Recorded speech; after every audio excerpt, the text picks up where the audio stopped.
Tipsnya menurut seller sebenarnya lumayan simpel. Cukup lihat pertumbuhan money supply dari sebuah negara.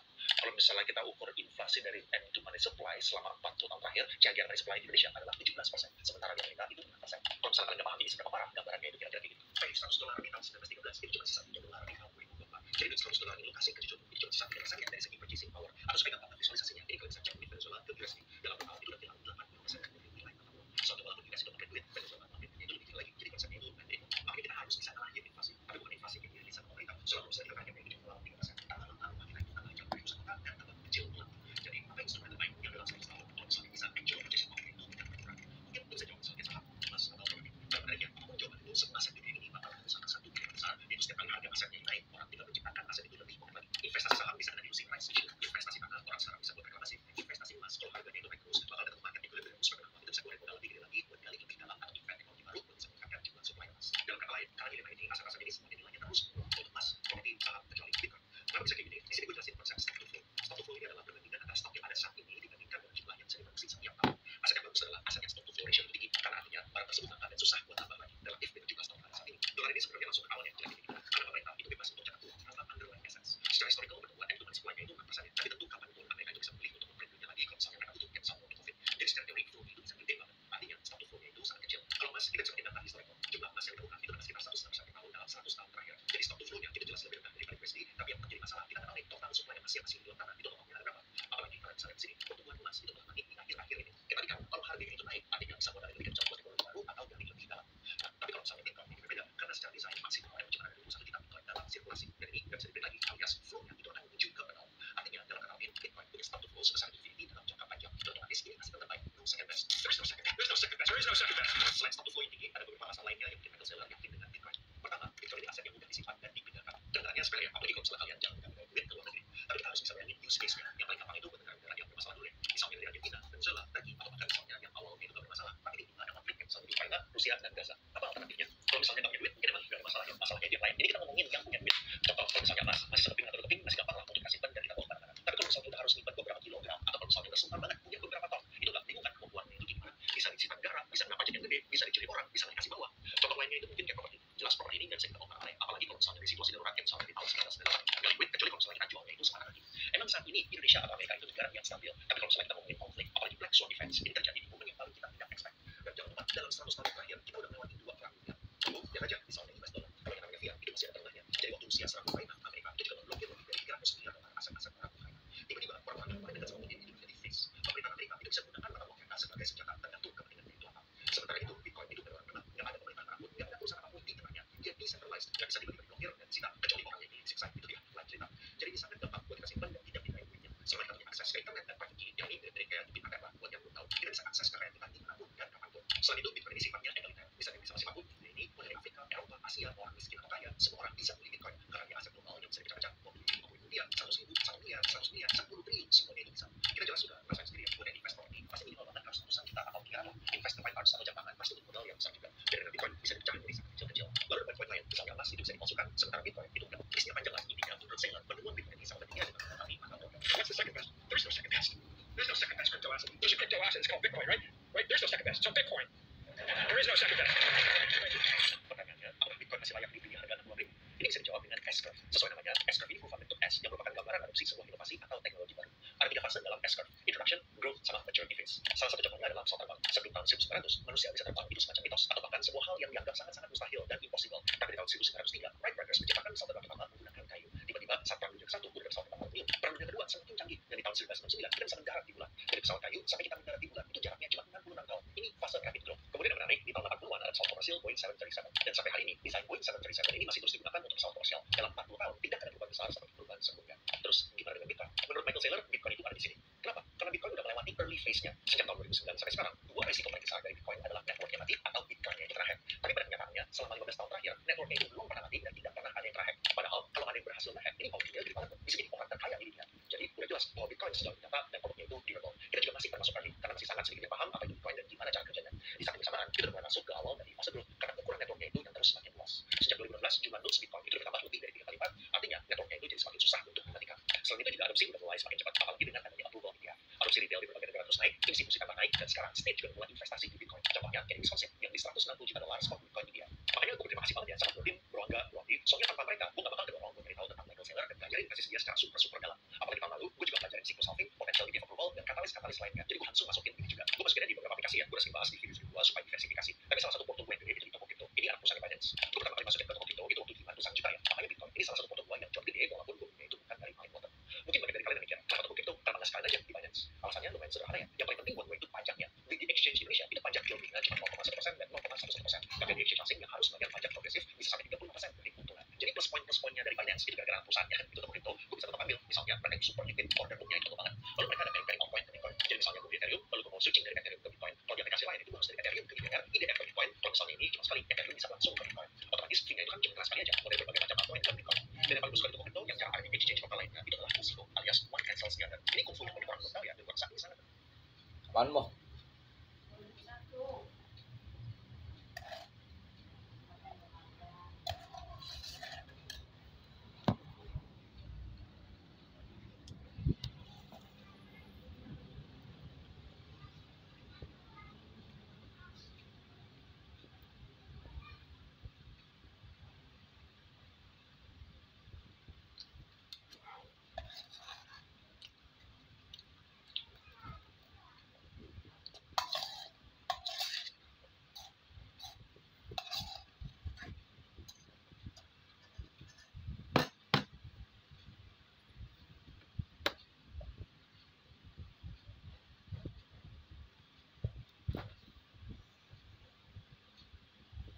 Buat kalian tahu. Ini gue sedikit ilustrasiin fungsi-fungsi aja ya. Misalnya, lu beli Bitcoin harga 50.000. Sekarang Bitcoin ini udah di angka 64.000 nih. Lu mau jagain seminim-minimnya. Lu mau jual kalau misalnya Bitcoin itu jatuh ke 65.000. Jadi lu udah aman nih cuannya. Tapi lu juga punya target. Lu berharap Bitcoin ini bisa nyentuh 70.000. Nah, ini jadi masalah kan kalau misalnya bukan pakai UCO. Soalnya biasanya lu cuma bisa taruh satu target. Mau target atas atau mau target bawah. Misal lu taruh target di 70.000 baru jual. Masalahnya, kalau misalnya kena black swan event atau tiba-tiba ada whale yang jual lalu harga Bitcoin itu jatuh ke angka 60.000, itu gimana? Profit lu udah hilang semua. Ini makanya fitur UCO ini penting banget buat kita. Soalnya lu bisa pasang harga di duanya di 70.000 maupun di 60.000. Jadi kalau misalnya harganya itu sampai drop, lu udah ngejagain profit lu. Tapi kalau misalnya sampai terbang, lu bisa ambil jobnya sesuai dengan harga target. Oke, itu sedikit.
Ya, taruh sini.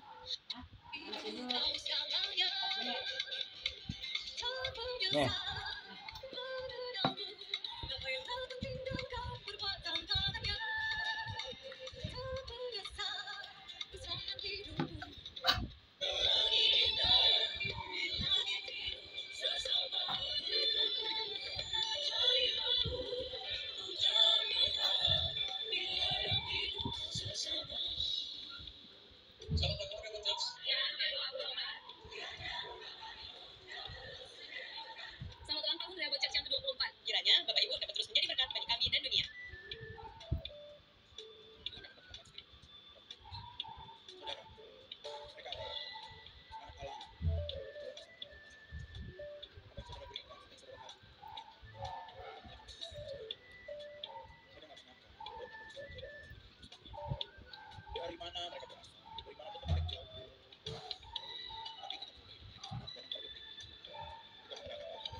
tidak sejumlah itu artinya mestinya lebih baik.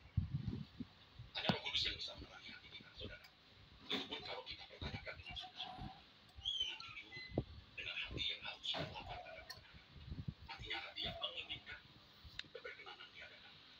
Tidak mungkin Roh Kudus tidak berbicara kepada kita. Pasti memberitahu kepada kita, saudara. Dari perjalanan hidup, saudara, selama 24 tahun ini, kalau jujur, saudara, sebagai gembala senior, sekarang saya juga gembala bidang masing-masing wilayah yang tadi telah disebut, dikemukakan oleh Bapak Kotelisio, saya gembala senior saja. Dan itu sebenarnya hanya nama, saudara, hanya nama. Secara legalitas, tentu gembala-gembala ini yang bertanggung jawab dan memiliki gereja tersebut. Saya didaulat sebagai gembala senior, memang saya yang merintis Rehoboth ini. Dan tentu sebagian, atau bisa dikatakan sebagian besar, masih memandang saya sebagai gembala. Tentu dalam pelaksanaan penggembalaan, saya tidak bisa lagi ya. Harus ada gembala-gembala dan timnya yang menggembalakan jemaat di masing-masing wilayah tersebutnya. Menuju wilayah tersebut. Selain tentu, saya tidak bisa lagi menghandle semua pelayanan. Juga tentu mempersiapkan. Kalau suatu hari saya dipanggil pulang ke politik, Rehoboth ini tetap eksis. Ya. Pelayanan tidak boleh berhenti atau berhenti. Dan itu sudah pasti dengan usia saya yang lebih tua. Ini tentu kemungkinan lebih dulu sampai berdisertasinya. Sebagai gembala senior yang melahirkan Rehoboth Ministry, yang FPU atau cikal bakalnya dipilih Rehoboth di Jalan Pendatang 1 nomor 7 Kalibata, saudara. Saya jujur tidak merasa puas, dan saya kira ini perasaan Tuhan juga. Saya baru belajar memiliki banyak waktu untuk ada di rumah Tuhan. Bukan melewati malam panjang, melewati jam-jam panjang di kesendirian, saya berada. Saya selalu membayangkan saya menghadap Tuhan dan kira-kira apa penilaian Tuhan terhadap saya.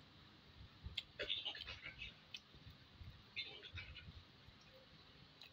Nah, di dalam pergumulan tersebut, selain memeriksa diri, juga tentu secara tidak langsung juga memeriksa karya pelayanan yang saya jalani selama tahun-tahun, di mana saya dipercayai Tuhan pelayan. Dan itu tidak jelas. Melihat diri sendiri, rasanya masih ada tingkat-tingkat atau tahap-tahap yang harus saya capai. Karenanya saya berdoa, Tuhan, buatlah aku mencapai puncak kekudusan yang bisa mencapai. Puncak keberkenanan di hadapan. Dan itu berulang-ulang. Mengungkapkan hal ini bukan berarti saya sudah sempurna, justru karena menyadari belum sempurna. Lalu mengamati hasil pelayanan saya, yang pertama mengamati para pendeta di sekitar saya, mengamati aktivis yang bisa saya teropong dan jemaat yang bisa saya teropong. Jangan. Masih ada tahap-tahap yang kita harus capai. 24 tahun bukan masalah. Jumlah tahun ini sebenarnya tidak perlu kita persoalkan. Yang kita persoalkan adalah apa yang kita capai selama tahun-tahun di mana kita mengiring Tuhan. Selama kita menjalani hidup kekristenan kita, saudara. Saya sendiri ketika melihat angka 24 dan kematian ulang tahun, saya juga baru ngeh, oh iya, akan ada ulang tahun. Saya sendiri lupa. Kalau tidak diingatkan, saya sendiri lupa ada ulang tahun. Begitu kreditnya, beban pikiran, momen dan hidupnya, pikiran saya, saudara. Saya sudah tidak lagi mengingat ulang tahun Rehoboth Ministry. Maka tidak perlu kita persoalkan sudah berapa tahun kita menjalani perjalanan Rehoboth Ministry. Tapi apa yang kita sudah capai? Apa yang sudah kita capai? Kita punya beberapa sekolah perguruan tinggi. Kita memiliki beberapa sekolah dasar, PKU, SMA, dan lahir dari SKI Sinode dengan 220 gereja lokal kira-kira. Apakah ini yang memuaskan hati Tuhan kalau suatu hari kita menghadap Tuhan? Saya kira tidak, dan saudara setuju pasti tidak. Pasti tidak. Kita harus kembali merenung, saudara. Apakah keadaan hidup kita saat ini benar-benar berkenan di hadapan Tuhan? Benar-benar menyenangkan Tuhan? Apakah kita telah menjadi manusia atau pribadi seperti yang diingatkan oleh Tuhan? Jangan persoalkan saudara ini pendeta, aktivis, atau jemaat awam. Jangan persoalkan kalau saudara seorang pelayan gereja atau seorang pemimpin. Jumlah jemaat, banyaknya sekolah yang dibangun, jumlah gereja lokal dalam sinode atau apapun. Dan saudara juga jangan persoalkan pangkat gelar yang saudara sandang, kekayaan yang saudara berhasil kumpulkan, keadaan keluarga, anak cucu, dan prestasi dari keturunanmu. Coba lupakan itu. Coba kita membawa diri kita di hadapan Tuhan. Dan kita sungguh-sungguh mau menyelami hati Tuhan dan bertanya, Tuhan, apakah aku sudah menjadi seseorang atau pribadi yang berkenan di hadapan? Bukan basa-basi, saudara, jangan main-main dengan Tuhan. Tuhan bisa membaca. Jangan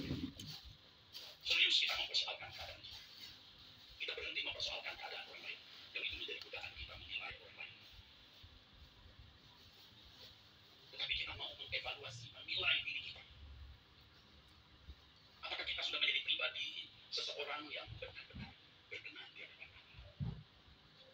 Tidak berlebihan seperti orang tua yang memiliki keinginan, kerinduan, idaman anak menjadi bagaimana sesuai dengan value atau nilai-nilai yang dimiliki orang tua.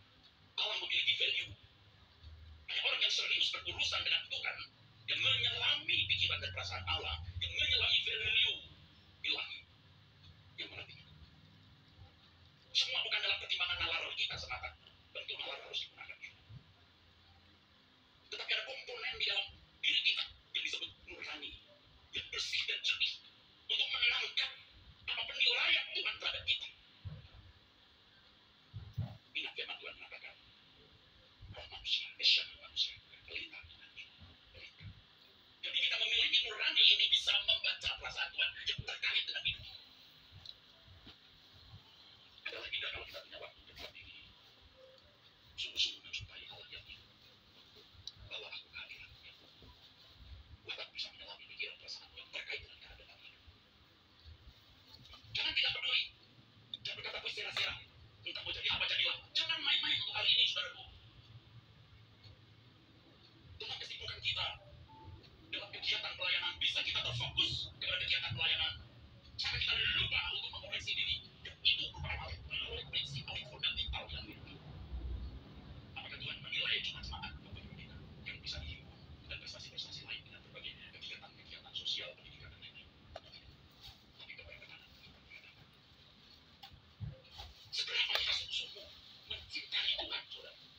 Jadi kita bisa dibangun dengan nalar semata, tapi perjumpaan dengan Tuhan dan kepekaan kita membaca gerak Tuhan dalam membentuk kita lewat peristiwa-peristiwa ini.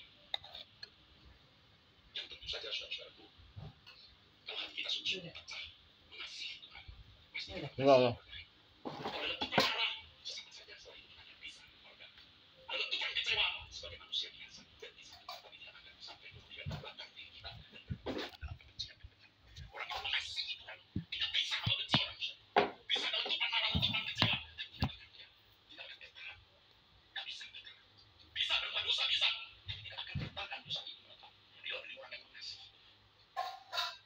Jadi perjumpaan dengan Tuhan membuat kita bisa mengenali diri kita lebih jernih, membuat hati kita mengasihi Tuhan Yesus.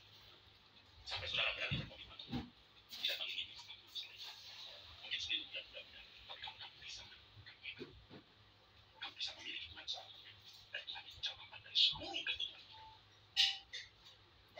Dia Allah yang hidup, harus dialami. Kita harus bisa menyentuh Dia dan Dia menyentuh kita. Bukan teori dan berfantasi, tapi pengalaman nyata. Dan pengalaman seperti ini seringkali adalah waktu diceritakan kepada orang lain. Saya sering bocor dan Tuhan berkata, itu hubungan istimewa yang private, mestinya confidential dengan Tuhan. Istri saya pasti tahu, saya hampir selalu jam 2:30 pagi, jam 1 pagi sampai jam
mengusir setan, mendoakan orang sakit sembuh. Itu bukan prestasi yang membuat Tuhan disenangkan. Karena itu prestasi Roh Kudus. Itu kuasa Allah, bukan kuasa kita. Tapi karakter yang berkenan menjadi pribadi idaman Tuhan. Itu yang kita lakukan. Apakah kita sudah mencapai itu? Dan kita juga memproduk orang-orang menjadi manusia-manusia idaman Tuhan? Atau kita akan menggulirkan pelayanan, lalu semua gerak pelayanan berlangsung? Nah, saudara, kita tidak menjaga perasaan Tuhan jika demikian. Kiranya engkau terlihat di mata aku berkenan di antara manusia. Itulah kemuliaanku. Terindah kebahagiaan. Kiranya engkau temukan Tuhan. Amin. Di antara manusia. Itulah stadion. Terindah. Amin. Kiranya musik saya katakan, musik mengatur.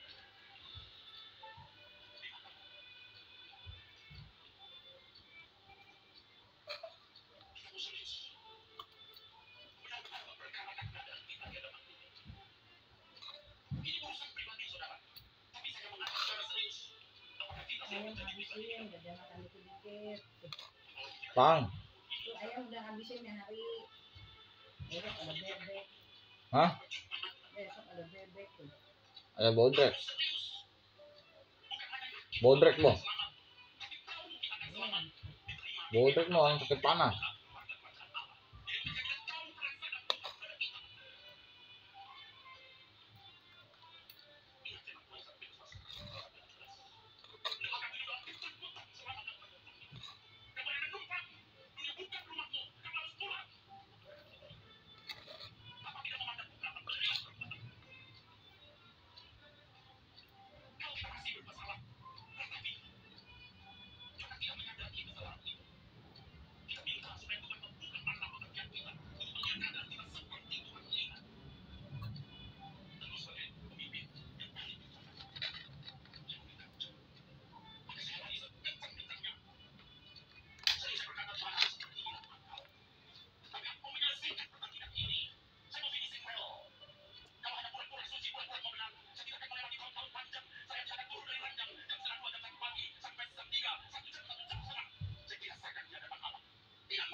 Sesuatu yang harus saya pahami dan saya lakukan. Saya insting sesuatu yang saya tahu dan yang harus saya lakukan. Apa yang harus saya lakukan? Tidak mungkin Tuhan. Tidak mengambil saya. Tidak mungkin. Dan jangan saya katakan di dalam tapi kalau sudah pribadi, saya sering mengatakan rasa saya. Rasa saya. Maka aku mengerti apa yang harus saya lakukan. Dan Tuhan sering membawa saya pada pandangan perjalanan bangsa Israel dari Mesir. Munculnya di saya kata Musa. Perjalanan bangsa Israel dari Mesir. Kita semua ini harus on the way. Sedang dalam perjalanan dari Mesir dunia ini ke langit baru, bumi baru. Kalau perjalanan bangsa Israel menempuh jalan, kalau kita menempuh perubahan, seberapa jauh kita telah mengalami perubahan? Apakah kita layak masuk rumah Bapa? Yang kita katakan tidak ada yang najis masuk ke kota Yerusalem. Kita sedang ada dalam perjalanan. Hamba-hamba Tuhan seperti Musa yang memimpin perjalanan ini. Dia harus lebih dulu di depan. Dia harus meninggalkan percintaan dunia. Dia harus benar-benar hidup tak bercacat, tak bercelah. Kalau tidak, dia tidak bisa menginspirasi. Kalau kita sedang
Nah, besok kita punya pabrik sebagai gembala, pucuk sana Pak, ini gembala-gembala yang potong nih.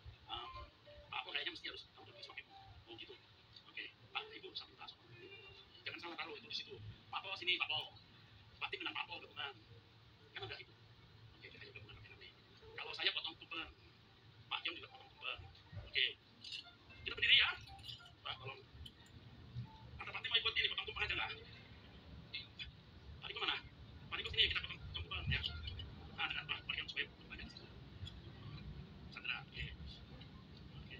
Aku cinta Tuhan Yesus. Tuhan dengan segenap hati. Yeay, haleluya. Ini ada deh. Yeay, amin. Selamat hari jadi untuk. Amin. Amin. Oke. Pak Azana, Pak biar 24 ya. Belum, bukan 42 Pak Beki itu 24 ya. Sekarang Pak Pol, oke. Nanti nggak ditiup ya Pak, ini harus pakai tangan karena sudah COVID kita nggak tiup lilin. 5, 4, 1, matikan. Oke, ya. Oke, puji Tuhan. Bapak Ibu, sebagai kepala senior, saya mengucapkan terima kasih kepada kepala-kepala yang telah mendampingi saya dan semua pelayan-pelayan Tuhan. Haleluya. Leopold tidak akan bisa berdiri tanpa mereka semua. Terima kasih Bapak Ibu yang mendukung. Tadi Bapak Ibu melihat ada sekolah-sekolah tadi, itu semua uang mereka saudara, persembahan saudara yang menjadi sekolah, amin, sekolah-sekolah ya. Cukup gitu ya betul. Sekarang pakai semua berdiri sebelum kita. Ya. Selalu untukmu, selalu untukmu. Selalu untuk, amin.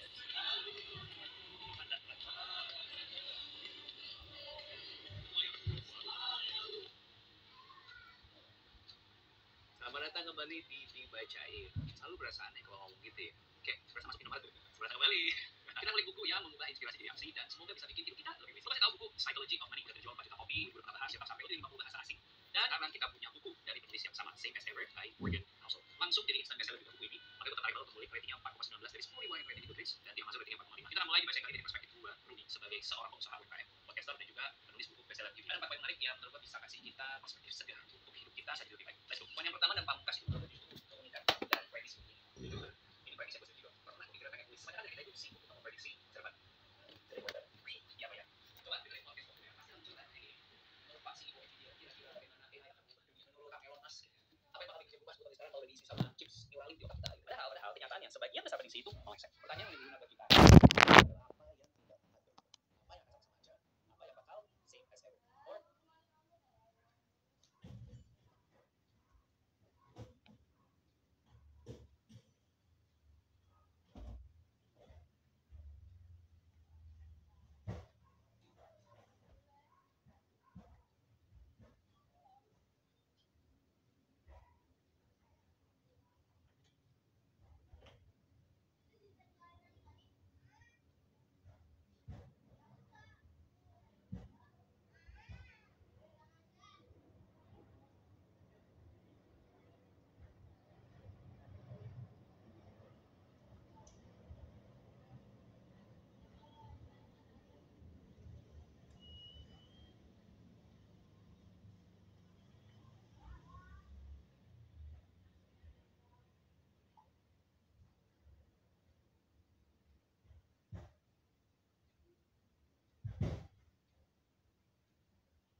Enggak masih Mau itu ngecek itu brengsek lu. Jadi hilang tuh. gimana bisa hilang?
Nggak bisa gitu ya. Orang bayar kan selalu ini ya kan nggak masuk kan kita bisa lihat di handphone kita ya. Kenapa orang itu nggak ini? Hilang aja dong gitu. Kan yang minta foto, coba foto lu foto main jalan aja. Makasih kok. Udah. Sekarang lu kenal nggak sama orang itu? Iya. Orang di luar. Ini kuota 5 GB nih kok masih dihabisin. Wah, kuota 5 GB masih dihabisin. Hari ini udah hari terakhir. Tanggal 10 udah nggak ada lagi kuotanya.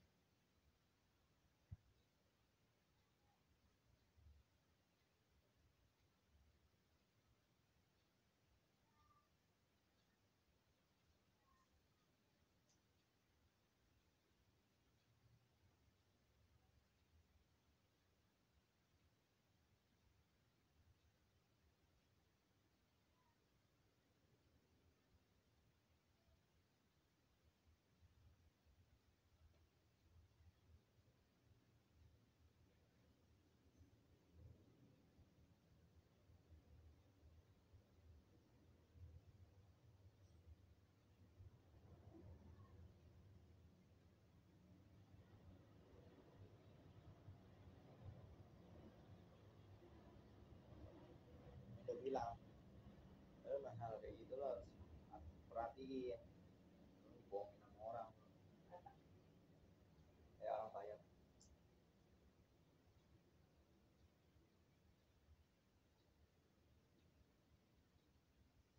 Kamu kan atau di sistem juga ngelihat apa yang masuk aja duit, nggak masuk mah jangan dihitung lah. Sistem begitu.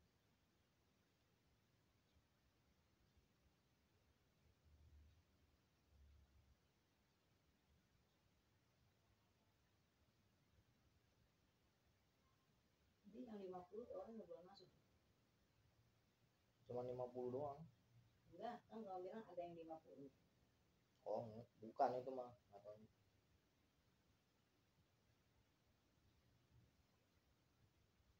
Capek-capek jualan dulu.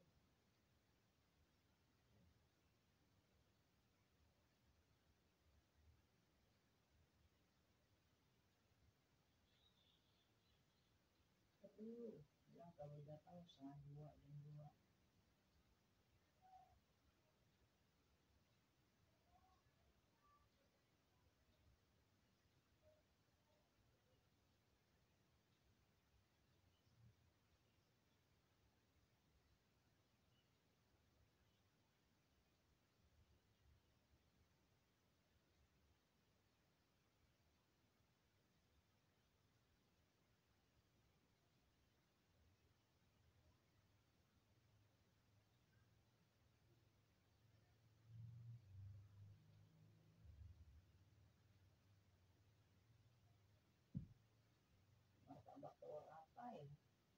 nggak ada rasa.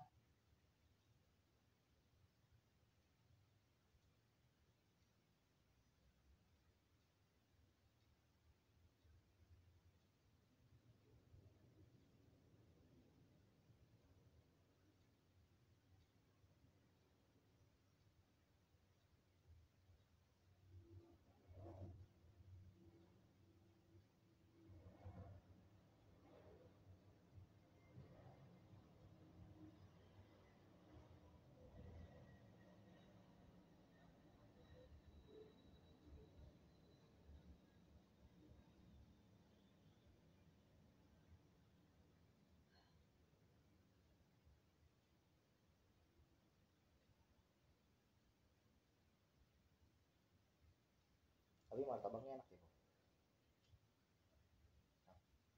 Oh, martabaknya enak. Kenapa?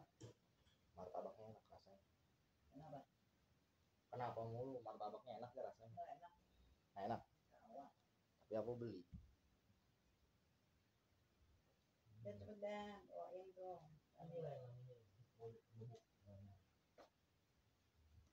Di pojokan.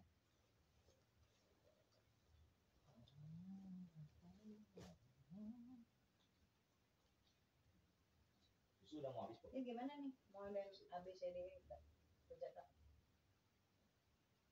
Ini aja yang sapi. Ya nggak tahu.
Yang mana, Bu?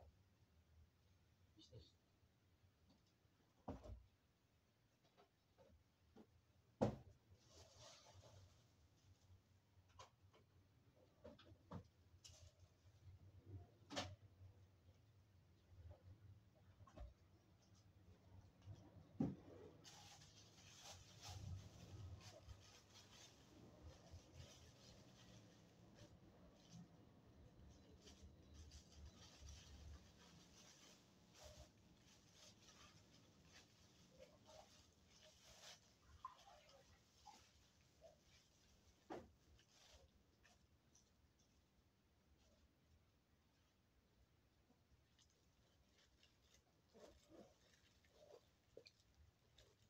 Susu bawa kunci itu katanya dia ada di atas. Siapa di atas? Senteng namanya. Dia lagi ngapain? Tahu. Ntar kamu Senteng. gini aja. Kayaknya lagi jalan-jalan sih. Gantengan gitu ya. Bisa